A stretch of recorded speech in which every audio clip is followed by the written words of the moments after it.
The crowded resort lobby buzzed with the kind of artificial energy that money creates, designer luggage rolling across marble floors, champagne glasses clinking, and voices competing to be heard above the sound of their own importance. But in the corner, near the towering windows overlooking the Pacific, sat a girl of about 8, her expensive dress perfectly pressed, her dark hair ribboned with silk, and her eyes carrying a loneliness so profound it seemed to dim the California sunshine streaming through the glass. Marcus Hayes noticed her immediately. Not because of her obvious wealth or the way she sat apart from the crowd, but because he recognized that particular shade of isolation. As a single father to a special needs child, he'd become fluent in the silent language of exclusion. He was checking into the resort for what was supposed to be a weekend celebration. His small carpentry business had finally turned a real profit after 3 years of struggle. His ex-wife had their daughter Emma this weekend, so Marcus had splurged on 2 nights at this oceanfront hotel, a modest reward for the 70-hour weeks and the dinners that had often been nothing fancier than scrambled eggs and toast. The girl in the corner was drawing in a sketchbook, her hand moving with fierce concentration. Around her, guests moved like water around a stone, their paths curving to avoid her space without acknowledgement. A woman in a tennis outfit nearly bumped the girl's table, muttered something sharp when the child didn't respond, then stalked away shaking her head. Marcus found himself walking toward her before he'd consciously decided to move. As he approached, he could see what she was drawing, a lighthouse, standing alone against waves that seemed to leap off the page. Her technique was remarkable for someone so young, capturing both power and solitude in simple strokes. He stopped a respectful distance away and raised his hands, signing slowly, "Your drawing is beautiful. You're very talented." The girl's head snapped up, her eyes wide with shock. For a moment, she just stared at him, her mouth slightly open.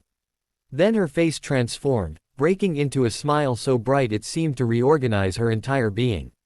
Her hands flew into motion. "You can sign. No one here can sign. Are you deaf too?" Marcus smiled and signed back. "No, but my daughter is. She's 9. Her name is Emma." The girl's hands moved again, more animated now. "I'm Lily. My father owns this hotel. Well, this one and lots of others. But nobody here talks to me. They just pretend I'm not here or they talk really loud and slow like I'm stupid."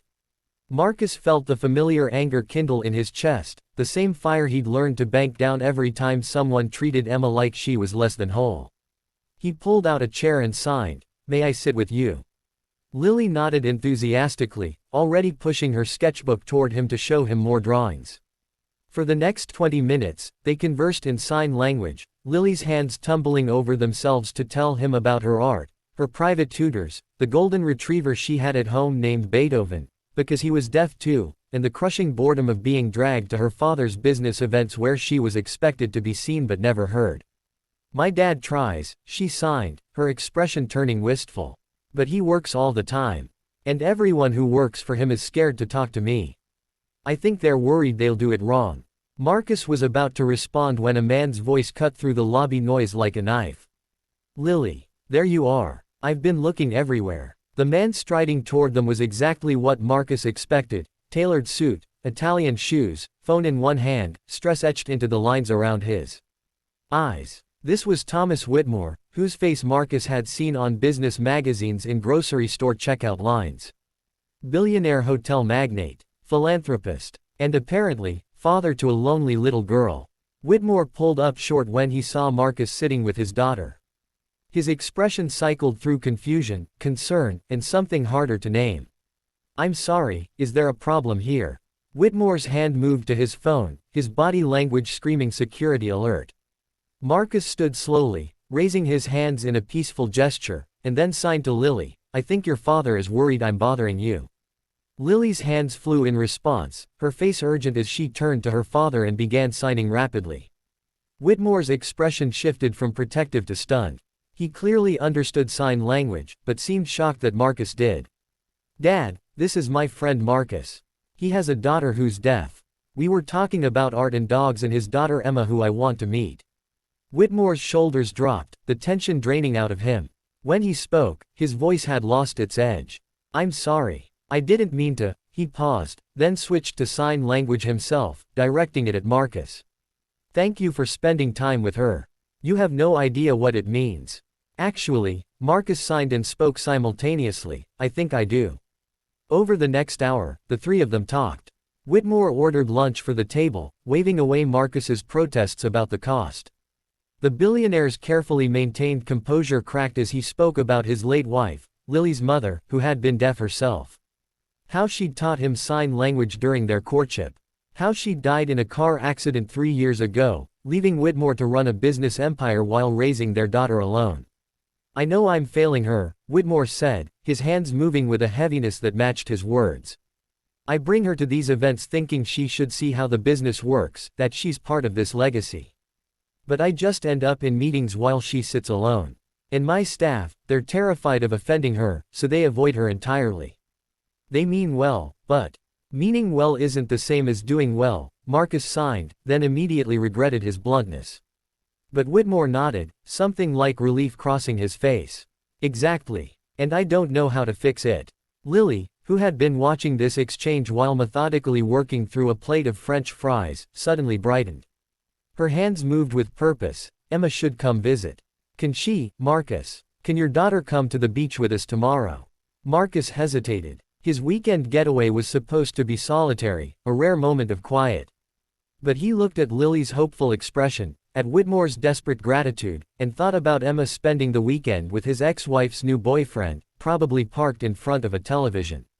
Let me make a call, he said. 2 hours later, Emma arrived in Marcus's beat-up Honda, her face confused but curious. The moment she and Lily saw each other, their hands began flying, the conversation too fast for Marcus to follow completely. Within minutes, they were running toward the beach, bodyguards trailing at a respectful distance at Whitmore's signal. I've tried to arrange playdates, Whitmore said, watching the girls go. Other wealthy families. But they all treat it like charity work. Their kids are there because they were told to be, not because they want to be.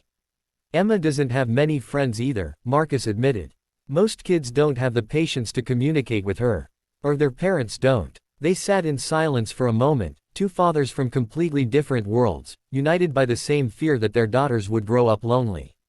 I want to hire you, Whitmore said suddenly.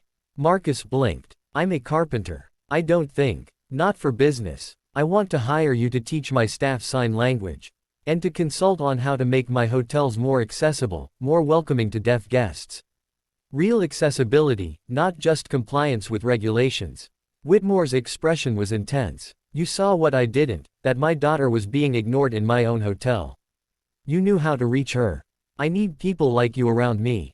People who understand. Marcus felt the weight of the offer, the implications. This wasn't just about money, though the figure Whitmore quoted was more than Marcus made in 6 months. This was about purpose. On one condition, Marcus said. Emma and Lily get to stay friends. Real friends. Not just when it's convenient. Whitmore's handshake was firm, his smile genuine.